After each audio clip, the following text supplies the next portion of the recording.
지난 한 주간 동안 불평의 옷을 벗고 감사의 옷을 입으셨습니까? 이 영적인 전쟁에서 승리한다는 것은 쉬운 일이 아닙니다. 우리가 무슨 일이든지 습관을 바꿀 때는 많은 훈련이 필요합니다.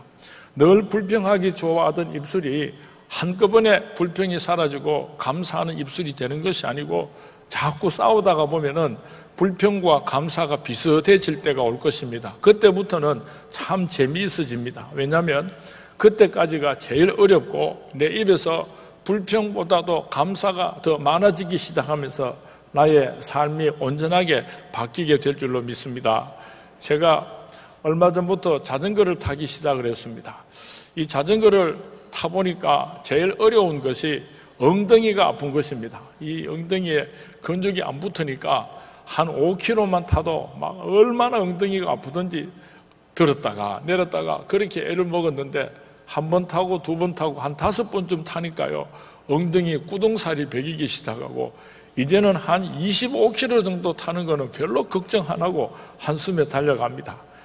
우리 지난 주말에도 우리 장한업 집사님하고 마종규 집사님하고 신천대로에서 한 1시간 반 그렇게 자전거를 탔었는데 처음에는 불가능한처럼 생각했는데 처음에는 도저히 안 될 줄 알았는데요. 자꾸 해보니까 30분이 1시간이 되고 1시간이 2시간이 되고 이제는 편안하게 자전거를 타면서 운동을 할 수 있게 되는 날이 속히 오게 될 줄로 믿습니다.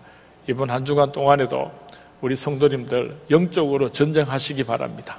여러분 가정에서 감사하시기 바랍니다. 불평이 나오면 조둥이를 어떻게 하라고요? 사탄아 물러가라 콱 집어가쁘고 또 감사 그러는 가운데 우리 가정에 천국이 이루어지고 우리 교회가 천국이 이루어지고 온 세상이 바뀌게 될 줄로 믿습니다. 이번 가을까지 우리 교회가 2가지 운동을 같이 했습니다. 한쪽 바퀴는 불평 제로 운동이고 또 다른 한쪽 바퀴는 아주 특별한 만남을 통해서 예수 믿지 않는 가족들을 예수 믿지 않는 이웃들을 하나님께로 전도해 오는 이 2가지 일을 동시에 감당하려고 합니다. 마차에 바퀴가 하나가 있으면 구불러 가지 못하지만은 바퀴가 2개가 있으면 얼마나 잘 구불러 가는지 모릅니다. 한쪽에는 불평 제로 운동을 또 다른 한쪽에는 아주 특별한 만남을 통해서 예수님의 지상명령이고 마지막 부탁인 전도하는 이 일에 우리 서문의 모든 성도님들이 동참해 주시기를 주님의 이름으로 축원을 드립니다. 아멘.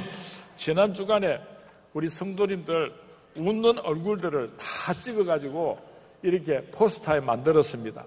여기 자기 얼굴이 있는 사람들은 무조건 이 포스터를 한 장씩 가지고 가셔서 집에다가 걸어놓고 그 얼굴을 자꾸 쳐다보시기 바랍니다. 그리고 이 사진을 아직 찍지 않은 사람은 오늘 예배 마치고 우리 교회 예배당 올라오는 입구에서 우리 집사님들께서 사진을 찍어주고 있는데 이 세상에서 제일 잘 웃는 얼굴로 이쁘게 사진을 찍으시기 바랍니다. 이번 주간에 우리 성도님들 가운데 제일 잘 웃은 사람들 10명을 뽑아가지고 오는 주일날은 서문교회 스마일상을 드리도록 하겠습니다. 매주일 시상을 할 테니까 여러분들 자꾸 웃어보시기 바랍니다. 자꾸 웃으면 습관이 되고 습관이 내 품성이 되고 그래서 나를 지배하게 될 때에 놀라운 하나님의 축복이 함께 하실 줄로 믿습니다. 아멘. 제가 성경 퀴즈를 하나 내겠습니다. 선한 목자의 반대말이 무엇인지 아십니까? 선한 목자의 반대말. 악한 목자, 나쁜 목자 아닙니다. 성경 말씀에 보면은 선한 목자의 반대말은 사꾼 목자라고 그렇게 기록하고 있습니다. 요한복음 10장 11절에서 12절 말씀에 보면은 예수님께서 이렇게 말씀하십니다. 나는 선한 목자라. 선한 목자는 양들을 위하여 목숨을 버리거니와 싹꾼은 목자가 아니요 양도 제 양이 아니라 이리가 오는 것을 보면 양을 버리고 달아나나니 이리가 양을 물어가고 또 해치느니라. 예수님께서 말씀하셨습니다. 선한 목자는 위험할 때에 양들을 지키기 위하여서 목숨을 내어놓습니다. 그렇지만은 삭꾼 목자는 이리가 오는 것을 보면은 자기만 살려고 양떼들을 버리고 도망을 간다고 예수님 말씀하셨습니다. 그렇다고 한다면은 이 삭꾼 목자는 누구를 가르치는 것입니까? 예수님 당시에는 사꾼 목자들이 많이 있었습니다. 보통 한 사람이 양들을 많이 치게 되면은 그 양들을 혼자서 감당할 수가 없으니까 사꾼 목자를 고용을 하게 됩니다. 돈을 지불하고 내 양을 잘 돌보아 주십시오 하고 사꾼 목자들을 채용을 하게 됩니다. 한 사람이 한 300마리 정도 양들을 보살피면은 제일 좋은 숫자인데 그 300마리를 한 사람의 사꾼 목자를 고용을 해서 그 양떼를 맡기게 되면은 1년 후에 다시 셈을 하게 됩니다. 그럴 때 그 기준이 무엇인가 하면은 300마리를 부탁했다가 1년 후에 10%에 해당하는 30마리는 죽고 없어져도 그 책임을 묻지 않는 것이 양의 주인과 사꾼 목자 사이에 맺어지는 계약인 것입니다. 그래서 이 사꾼 목자는 우리가 생각을 할 때 굉장히 나쁘고 사악한 사람인 것처럼 생각을 하지만은 사실은 사꾼 목자는 한 마리 양이 죽거나 한 마리 양이 맹수에게 물려가든지 뭐 그렇게 길을 잃든지 해도 그렇게 걱정을 하지 않습니다. 왜냐하면은 주인과 셈을 할 때에 10%의 잃어버린 양들에 대해서는 책임을 지지 않아도 되기 때문에 그래서 사꾼 목자들은 양 한 마리 때문에 목숨을 건다든지 또 일이나 맹수와 목숨을 걸고 싸울 생각이 전혀 없는 것입니다. 그러므로 이 사꾼 목자는 허약에서 쓰러지는 양떼를 돌보고 소생시키려고 할 필요가 없습니다. 길을 잃은 양을 찾아 헤매거나 양을 공격하는 일이나 사자 같은 사나운 맹수와 맞설 필요도 없는 것입니다. 그냥 오늘 양 한 마리가 죽었구나 그렇게 생각하고 아직까지 몇 마리 양이 더 죽어도 괜찮아 이렇게 생각을 하고 지나가 버리고 마는 것입니다. 하지만 선한 목자는 사꾼이 아닙니다. 내 양이기 때문에 그렇게 할 수가 없는 것입니다. 한 마리만 아파도 내가 아픈 것처럼 가슴이 아프고 한 마리만 길을 잃어도 목숨을 걸고 찾아 헤매게 되고 사나운 짐승이 달려들면은 몽둥이를 들고 생명을 걸고 싸워서 그 맹수를 쫓아내는 것입니다. 왜냐하면은 남의 양이 아니라 내 양이기 때문입니다. 왜냐하면은 그 양을 내 목숨만치 사랑하기 때문인 것입니다. 목자는 양들을 인도하면서 수시로 양들의 숫자를 점검해야 합니다. 양들이 잘 따라오고 있는지 혹은 광야의 뜨거운 햇볕에 기력을 잃고 쓰러져 낙오된 양은 없는지 수시로 그 양들을 살펴보아야 합니다. 대열에서 이탈한 양은 몇 시간만 방황을 해도 탈진해서 죽거나 사나운 맹수의 먹이가 되고 맙니다. 그래서 목자는 낮에 양을 푸른 풀밭 쉴만한 물가로 인도하면서도 수시로 양을 세하려 보아야 하고 또 밤에 양들을 우리 안으로 거두어 들이면서도 한 마리 한 마리 그 양떼들의 숫자를 헤아려 보아야만 하는 것입니다. 그런데 어느 날 그 목자가 양의 숫자를 세어보니까 100마리이어야 하는데 한 마리의 양이 부족합니다. 그래서 다시 한번 한 마리 한 마리 틀림없이 헤아려 보았는데 그래도 여전히 한 마리의 양이 부족합니다. 도대체 이 한 마리는 어디로 갔단 말인가? 바로 이 순간에 선한 목자와 사꾼 목자의 차이가 드러나게 되는 것입니다. 그 목자가 만약에 사꾼 목자라고 한다면 양을 찾지 않을 것입니다. 그까짓 한 마리가 무엇이 그렇게 대단하겠습니까? 아직까지 99마리 양이 우리에 있는데 말입니다. 아직까지 몇 마리 양이 더 죽어나가도 별 문제가 없는데 말입니다. 하지만은 그 목자가 만약에 선한 목자라고 한다면 어떻게 하겠습니까? 오늘 본문 누가복음 15장에 나온 목자가 바로 이 선한 목자이십니다. 4절 말씀에 보면은 너희 중에 어떤 사람이 양 100마리가 있는데 그 중에 하나를 잃으면 99마리를 덜에 두고 그 잃은 것을 찾아내기까지 찾아다니지 아니하겠느냐. 선한 목자는 잃은 양 한 마리를 찾기 위해서 99마리 양들은 덜에 두고 물론 들판에 아무렇게나 방치하는 것은 아닙니다. 안전하게 우리 안에 가두어 놓고 잃어버린 한 마리 양을 찾아서 길을 나서게 되는 것입니다. 그 과정이 자세히 성경 말씀에 기록되지는 않았지만은 목자는 틀림없이 꽤 오랫동안 고생을 하면서 이 잃어버린 양 한 마리를 찾아 헤매었을 것입니다. 왜냐하면 4절 말씀에 그냥 찾아다닌 것이 아니라 찾아내기까지 다녔다고 기록하고 있습니다. 찾아내기까지 다녔다고 기록하는 것은 얼마나 수고하고 애를 쓰고 위험한 길을 다녔는가 하는 것을 우리가 짐작해 볼 수가 있는 것입니다. 그뿐만이 아닙니다. 찾은 후에 목자는 너무 기뻐하고 있습니다. 5절 말씀에 즐거워 어깨에 메고라고 기록하고 있습니다. 이것은 목자가 그냥 기뻐하는 것이 아니라 너무 좋아서 그 기쁨을 주체할 수가 없어서 덩실덩실 춤을 추면서 잃어버린 한 마리의 양을 어깨에 메고 집으로 돌아오고 있는 장면을 묘사하고 있습니다. 쉽게 찾았다고 하면은 이렇게 기뻐하지 않았을 것입니다. 찾아 나섰더니 바로 집 앞에서, 바로 울타리 앞에서 길 잃어버렸던 양을 찾을 수 있었다면은 선한 목자가 그렇게 기뻐하지 않았을 것입니다. 많은 고생을 하고 대가를 치루었습니다.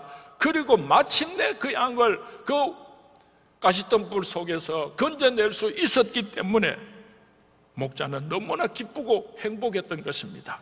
그래서 목자는 집에 돌아와서 벗과 이웃들을 초청하고 큰 잔치를 베풀게 됩니다. 한번 생각해 보시기 바랍니다. 그렇게 많은 사람들을 초대해서 잔치를 베풀면은 양 한 마리 값으로는 턱도 없을 것입니다. 엄청나게 많은 물질을 사용하면서도 그 잃었던 양을 찾았을 때 너무너무 기쁘고 즐거워서 온 동네 사람들을 초청하고 큰 잔치를 베풀었다고 예수님께서 말씀하고 계시는 것입니다. 오늘 우리가 이 잃은 양의 비유를 바로 이해하기 위하여서는 이 말씀을 주시기 전에 어떤 배경이 있었는지를 살펴볼 필요가 있습니다. 오늘 본문이 들어있는 누가복음 15장에는 온통 잃어버린 것을 되찾는 기쁨에 대해서 기록을 하고 있습니다.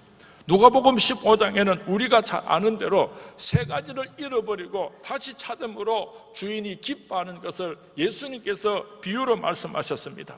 첫 번째가 바로 오늘 잃어버린 양 한 마리를 도로 찾음으로 그 선한 목자가 기뻐하는 모습을 비유로 말씀하셨습니다. 두 번째로는 8절부터 10드라크마 중에서 잃어버린 한 드라크마를 찾았을 때 주인이 기뻐하는 장면을 기록하고 있습니다. 세 번째로는 11절부터 우리가 잘 아는 대로 그 유명한 탕자의 비유를 말씀하고 있습니다. 잃어버린 둘째 아들이 돌아왔을 때 그 아버지가 얼마나 기뻐하는가에 대해서 기록을 하고 있습니다. 그런데 왜 누가복음 15장에서는 잃었다가 되찾는 비유를 이렇게 세 번씩 연거푸 예수님께서 말씀하고 계십니까? 그 까닭은 누가복음 15장 첫머리인 1절과 2절에 분명히 말씀하고 있습니다. 모든 세리와 죄인들이 말씀을 들으러 가까이 나오니 바리새인과 서기관들이 수군거려 이르되 이 사람이 죄인을 영접하고 음식을 같이 먹는다 하더라. 그 당시 유난히도 예수님을 따라다니는 수많은 무리들 가운데는 세리와 창기와 세상 사람들에게 손가락질을 맞는 죄인들이 예수님을 많이 따라다녔습니다. 그들이 죄를 많이 지었기 때문이 죄인이 아니라 직업적인 특성 때문에 안식일을 거룩하게 지킬 수 없고 율법을 제대로 지키지를 못하니까 그래서 바리새인과 서기관들에게 손가락질을 받고 멸시를 당하던 죄인들이 예수님을 많이 따라다녔습니다. 이날도 많은 세리와 죄인들이 예수님의 말씀을 듣기 위하여서 가까이 나오니까 바리새인과 서기관들이 우리는 거룩하다, 우리는 경건하다고 자기 자신의 의를 자랑하는 이 바리새인과 서기관들이 수군거리기 시작했습니다. 저 예수라는 작자는 왜 만날 죄인들과 같이 다니고 왜 만날 죄인들과 같이 밥을 먹는 거야? 하면서 수군수군 거리기 시작했습니다. 그런데 이날은 예수님께서 바리새인과 서기관들이 수군거릴 때에 그냥 지나가지 아니하시고 가시는 걸음을 멈추시고 그들에게 귀한 가르침을 주셨습니다. 누가복음 15장 맨 마지막 절, 탕자 비유의 맨 마지막 절인 32절 말씀에 보면은 이내 동생은 죽었다가 살아났으며 내가 잃었다가 얻었기로 우리가 즐거워하고 기뻐하는 것이 마땅하다 하니라. 바리새인과 서기관들이 죄인이라고 손가락질하고 멸시하는 그 잃어버린 양 한 마리를 한 아버지의 뜻을 제대로 깨닫지 못하고 탕자가 되어서 집을 떠났던 그 아들이 죽을 지경이 되어서 다시 돌아왔을 때에 그 아버지의 기쁨을 너희들이 제대로 알 수가 있느냐? 예수님께서는 바리새인과 서기관들에게 귀한 깨달음을 주시기를 원하셨던 것입니다. 너희들은 아버지 집에서 잘 먹고 잘 살면서 행복하게 지내지만은 하나님께서는 그런 너희들 마다들도 좋아하시지만은 탕자가 되어서 아버지 품을 떠나서 오늘 탕진하고 불쌍한 모습으로 돌아오는 둘째 아들에게도 하나님의 사랑이 동일하단다. 이것을 바리새인들과 서기관들이 깨닫게 하려고 하셨던 것입니다. 너는 행복하게 잘 있지만은 내 동생은 나가서 방황하고 죽을 고생을 하고 돌아왔으니까 내가 크게 기뻐하는 것이 마땅하지 아니하냐. 예수님께서는 하나님의 마음을 바리새인과 서기관들에게 가르쳐 주시기를 원하셨던 것입니다. 이 비유에서 잃어버린 양 한 마리의 비유에서 선한 목자는 바로 예수님 자신을 가리키고 있습니다. 그리고 바리새인이나 서기관들은 사꾼 목자라고 예수님께서 말씀하고 계시는 것입니다. 저는 목사입니다. 이 목사라고 하는 말은 칠목자의 스승사자를 사용하고 있습니다. 다시 말하면 목자로서 하나님이 맡기신 양을 치는 사람이라는 뜻을 가지고 있습니다. 목사는 목자입니다. 그러므로 양들을 깊이 헤아리고 살펴야 하는 책임이 있는 것입니다. 오해해서는 안 되는 것이 선한 목자는 예수님 한 분밖에 없습니다. 목사가 어떻게 예수님과 동일한 선한 목자가 될 수가 있겠습니까? 예수님의 마음을 가지고 예수님께서 한 영혼을 천하보다도 귀하게 여기시고 잃어버린 양 한 마리를 찾으려고 99마리 양을 우리에 두고 찾아 나서신 그 예수님의 마음을 가지고 예수님께서 맡겨주신 예수님의 양떼들을 잘 돌보라고 세우신 하나님의 종이 바로 목사인 것입니다. 예수님의 마음을 가지고 목사는 양떼들을 섬기고 돌보게 되는 것입니다. 그러므로 목사는 선한 목자가 되어야지 하나님께 책망받는 사꾼 목사가 되어서는 안 될 것입니다. 그래서 목사는 늘 성도님들을 보살피고 헤아리게 됩니다. 오늘 성도님들이 예배를 잘 참석했는가? 오늘 성도님들이 하나님 앞에 경건하게 예배를 잘 드리고 있는가? 어떤 성도님이 마음에 큰 상처와 아픔이 있는가? 어떤 성도님이 말씀을 받고 큰 은혜를 받고 있는가? 그렇게 헤아려 보게 되는 것입니다. 여러분들이 생각을 할 때는 목사님이 이 강단에서 설교를 하면 나 얼굴을 기억하겠는가? 내가 웃는지 우는지, 내가 기쁜지 슬픈지, 내가 은혜를 받는지 은혜를 못 받는지 다 알고 계시겠는가? 여러분들은 절대로 모를 것이라고 생각하는데요, 천만의 말씀입니다. 저는 여러분들이 예배를 드릴 때 여러분의 모습을 쳐다보면서 여러분들이 하나님 가까이 나아가게 될 때에 얼마나 영광스럽고 행복한지 모릅니다. 어떤 사람 얼굴은 시험에 잔뜩 들어가지고 얼굴을 잔뜩 붉히고 입이 툭 튀어나온 사람이 있으면 참 마음이 아픕니다. 여러분들은 주일날 하루 교회 안 나오면은 목사가 나를 기억하겠는가 그렇게 생각하는지 모르지만은 목사는 여러분 한 사람 한 사람이 교회 나와서 열심히 신앙생활하는 것과 세상으로 자꾸만 도망을 치려고 할 때 그것을 다 알고 있습니다. 좀 부끄러울 때도 있습니다.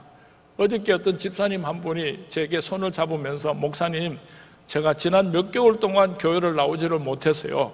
이제 조금 몸이 좋아져서 몇 달 만에 처음 교회 나왔습니다 하고 손을 내미시는데요, 내가 그 집사님이 여러 달 동안 편찮았다는 것을 제가 모르고 있었어요.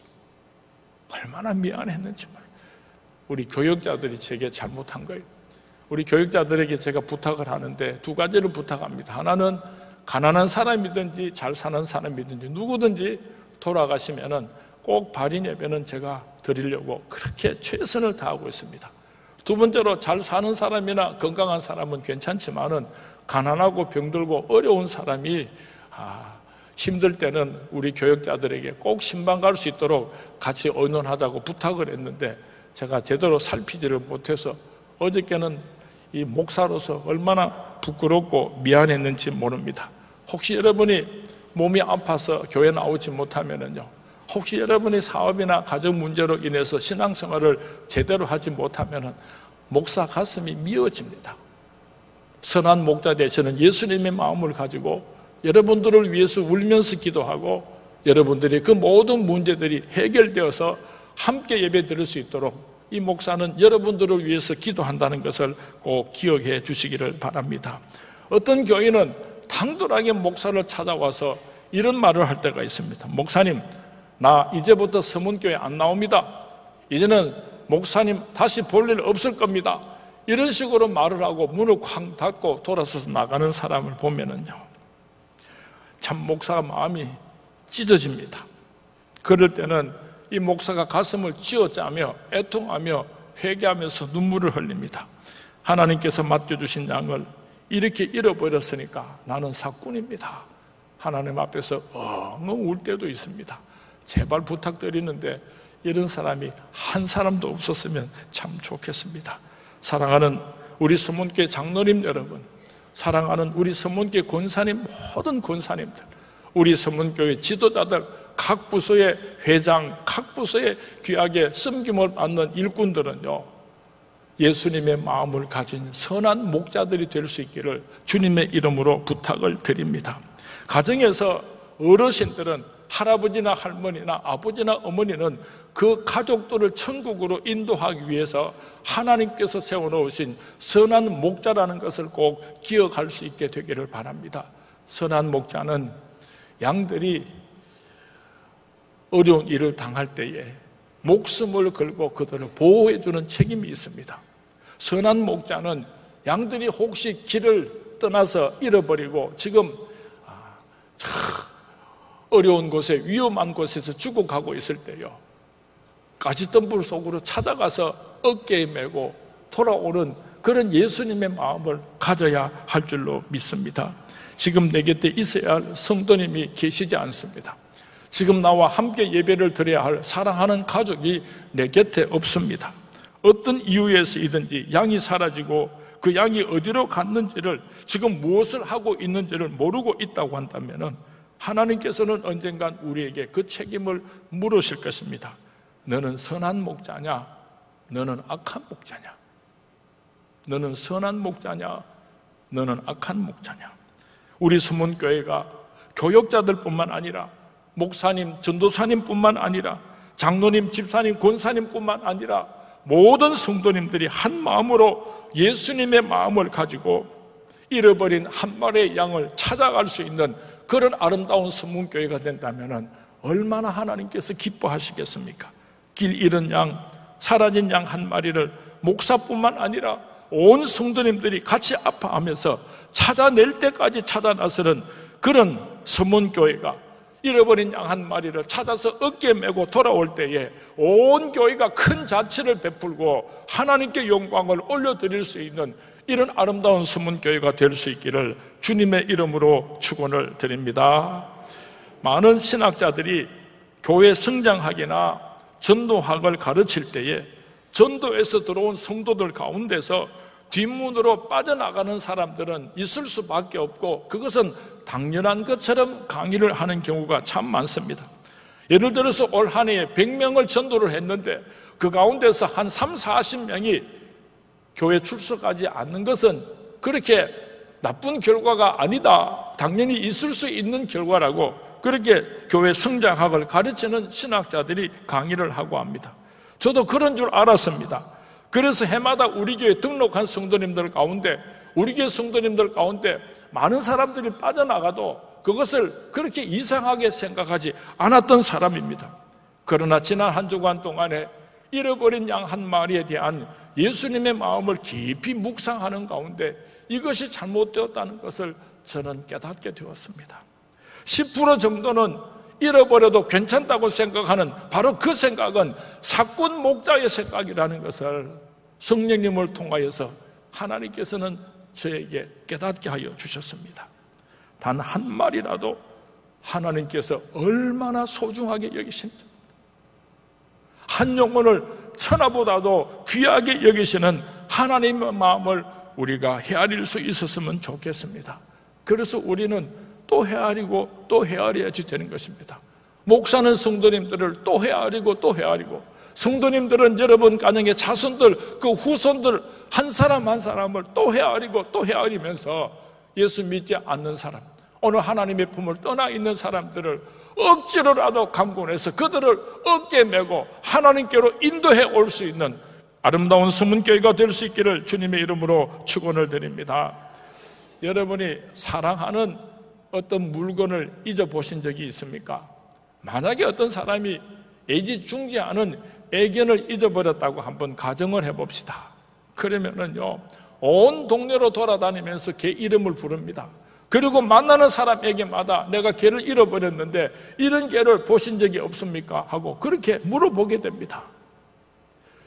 도둑놈이 들어올까봐 대문을 꼭꼭 잠그어 놓고 살던 사람도 걔를 잃어버리게 되면은 혹시라도 그 개가 돌아올지도 모른다는 생각으로 문을 요만치 열어놓게 됩니다. 잠을 자다가도 바시락거리는 소리만 나면 혹시라도 잃어버린 개가 돌아왔는가 싶어서 벌떡 일어나서 문간으로 뛰어나가 보게 됩니다. 그래도 그 개가 돌아오지 않으면 조그만한 전단지를 만들어서 잃어버린 개를 찾습니다. 하고 전봇대마다 붙여놓고 그 개를 찾으려고 얼마나 애를 쓰는지 몰라요. 우리가 이 세상에 사는 동안에 잃어버린 개새끼 한 마리도 찾으려고 이렇게 몸부림을 치는데, 하나님께서는 천하보다 귀한 영혼들이 지옥불로 가지 않고 천국으로 데리고 가시려고 잃어버린 한 마리를 찾으려고 몸부림을 치고 계세요. 많은 사람들이 잃어버린 양 한 마리는 아주 골치 아프고 오늘도 신앙생활 제대로 안 하고 사고 뭉친, 저 사람이 바로 잃어버린 양이구나, 그렇게 다른 사람을 보면서 손가락질을 하는 경우가 얼마나 많은지 몰라요. 예수님께서 말씀하십니다. 잃어버린 양 한 마리 어깨에 메고 집으로 돌아오면서 그렇게 기뻐하시던 잃어버렸던 양 한 마리는 바로 니다. 바로 니다. 남이 아니에요. 우리 한 사람 한 사람이 예수님께서 사람의 몸을 입고 이 땅으로 내려오셔서 그 더러운 십자가에서 못 박혀 죽어주심으로 우리를 사망군세에서 건져내셔서 천국 백성으로 삼아주신 하나님께서 잃어버린 양 한 마리는 바로 너라고 말씀하세요. 그 큰 하나님의 사랑을 받았으니까 오늘 예수님께서 우리에게 부탁하십니다. 잃어버린 양 한 마리를 너희들이 나를 대신해서 찾아오려구나. 하나님께서는 이런 양을 찾기 위하여서 우리들을 특사로 이 땅에 보내셨습니다. 가정으로 파송하셨습니다. 하나님으로부터 지령을 받고 특별 임무에 투입이 되었습니다. 이런 지령을 받은 사람이 감격스럽지 않습니까? 자랑스럽지 않습니까? 하나님께서 부탁하신 천하보다 귀한 영으로 구원하기 위하여서 그 거룩한 사명을 하나님께서 내게 주셨는데 불평하지 마시고 잘 감당할 수 있게 되기를 주님의 이름으로 축원을 드립니다. 이번 한 주간 동안에 나는 어떤 사람을 하나님께로 인도할 것인가, 예수님의 마음을 가지고 그 가시덤불 속으로 내려가서 그 잃어버린 양 한 마리를 어깨에 메고 돌아와서 하나님께 영광을 올려드릴 것인가, 여러분들이 기도하면서 묵상할 수 있게 되기를 바랍니다. 과거의 교회를 잘 다니다가 낙심한 이웃일 수도 있습니다. 우리와 같은 아파트에 살고 있는 이웃 사람일 수도 있습니다. 우리의 거래처의 이웃 사람일 수도 있습니다. 나이가 많으신 동네 어른일 수도 있고 내 사랑하는 친구나 후배일 수도 있습니다. 이번에 특별히 아주 특별한 만남을 통하여서 저는 가족 구원에 초점을 맞추고 싶습니다. 특별히 우리 가정의 자녀들에게 초점을 맞추고 전도 운동을 일으키를 원합니다. 미국의 교회들이 청교도 정신으로 교회들이 얼마나 부흥 발전했는지 모릅니다. 그래서 미국 전역에다가 아주 웅장하고 아름다운 교회들을 세웠습니다. 그리고 미국이 이 세계를 지배하는 강대국이 되었습니다. 그런데 이제 미국 교회가 서서히 몰락을 하기 시작을 합니다. 왜 그래 됐는가 하면은 아주 중요한 이유는 미국의 그리스도인들이 자기들의 신앙생활을 너무너무나 잘했지만은 그 아름다운 신앙을 후손들에게 물려주는데 실패했기 때문에 미국 교회가 점점 고령화되면서 예수 믿는 사람들의 나이가 50살이 60살이 되고 60살이 70살이 되고 70살이 80살이 되고 그래서 예수 믿는 사람들이 자꾸 죽어가기 시작하니까 그 후손들에게 신앙을 물려주지 못해서 그 교회들이 텅텅 비게 되고 미국 교회는 몰락을 경험하게 되었던 것입니다. 한국 교회도 점점 고령화 현상이 나타나고 있습니다. 특별히 우리 선문교회는 역사와 전통을 자랑하는 100년이 넘은 정말 자랑스러운 교회이지만은 우리 교회도 자꾸만 연로하신 분들은 많이 늘어나고 젊은 사람들은 줄어들고 있기 때문에 우리 교회가 지금 큰일 나십니다. 어쩜 좋겠습니까? 이거? 한번 옆에 둘러보시기 바랍니다. 어르신들이 얼마나 많아요. 얼마나 감사한지 몰라요. 여러분 배를 만들 때에 배 밑바닥에 바닥짐을 심습니다. 그 바닥짐이 뭐냐면은 큰 돌이든지 쇳덩어리 같은 것을 배 밑바닥에 놓게 되면은 비바람이 불든지 태풍이 몰아쳐도 그 배는 절대로 뒤집히지 않습니다. 그 바닥짐이 든든히 받치고 있기 때문에 우리 교회 안에 연로하신 어르신들이 많이 계시기 때문에 이 세상의 풍랑이 아무리 외쳐도 우리 서문교회는 흔들리지 않는 참으로 축복받은 아름다운 교회인 줄로 믿습니다. 그런데 그 배에 바닥짐이 너무 많아서 무거워 뿌리면은 절대로 뒤집히고 넘어지지는 않지만은 그 배가 항해를 할 수가 없습니다. 바람이 불어도 움직이지를 안 합니다. 가만히 있는다고요. 우리 교회 바닥짐 되시는 어르신들이 많이 계셔서 감사한데요. 이 젊은 사람들이 좀 채워져야 이 교회가 미래를 바라보고 주님께서 주신 사명을 잘 감당할 수가 있는데 우리 선문교회 연로하신 분들은 많고 젊으신 성도님들은 상대적으로 많이 적습니다. 왜 그런가 하면은 우리 어르신들이 아들, 딸들을 예수 믿게 하는 일에 실패했기 때문이에요. 자기는 예수를 잘 믿고 한평생 주님의 몸된 교회에서 신앙생활을 잘했지만은 그 훌륭한 믿음을 자손들에게 물려주는데 실패했기 때문에 오늘 한국교회가 병들어 있는 것입니다. 한국교회는 미래가 없습니다. 오늘 깨어서 우리 어르신들이 천국 가기 전에 마지막으로 해야 되는 일이 있다고 한다면 사랑하는 아들, 딸들 예수 믿고 천국 가게 하는 일인 줄로 믿습니다. 예수님의 마음을 가지고 선한 목자 되신 예수님의 그 마음을 가지고 내 사랑하는 양떼들을 하나님께로 인도하는 이 일에 우리들의 남은 생애를 전부 다 바칠 수 있게 되기를 주님의 이름으로 축원을 드립니다. 주님의 이름으로 축원을 드립니다. 우리가 전도한다고 할 때에 예수 믿지 않는 사람을 예수 믿게 하고 우리 서문교회에 와서 등록시키는 것, 이것이 전도라고 생각을 한다면 틀린 것은 아니지만은 좀 옹졸한 생각이라고 생각이 됩니다. 예수 믿지 않는 사람이 예수를 믿고 천국 가게 하는 것, 그것이 전도입니다. 내가 전도한 사람이 다른 교회 나가도 아무 문제가 없습니다. 내가 전도한 사람이 서울에서 신앙생활을 할 수도 있고, 내가 전도한 사람이 부산에서 신앙생활을 할 수도 있고, 내 사랑하는 아들, 딸들이 지금 대구에 없으면은 미국에 있든지 그 어느 곳에 있든지 예수를 잘 믿고 천국 갈 수 있도록 그렇게 영적으로 지도하는 것이 바로 전도라고 하는 것을 꼭 기억할 수 있게 되기를 바랍니다. 다시 한 번 더 묻습니다. 하나님께서 내게 부탁하신, 예수님께서 내게 부탁하신 양떼들이 있습니다. 지금 그들이 어디에 있습니까? 지금 그들이 어디에 있습니까? 선한 목자가 되어서 예수님의 마음을 가지고 그들을 악의 구루통에서 끄집어내어서 그들의 지옥불 속에서 끄집어내어서 하나님의 나라 천국으로 옮겨 놓으시는 우리 서문의 모든 성도님들이 될 수 있기를 주님의 이름으로 축원을 드립니다. 주님의 이름으로 축원을 드립니다.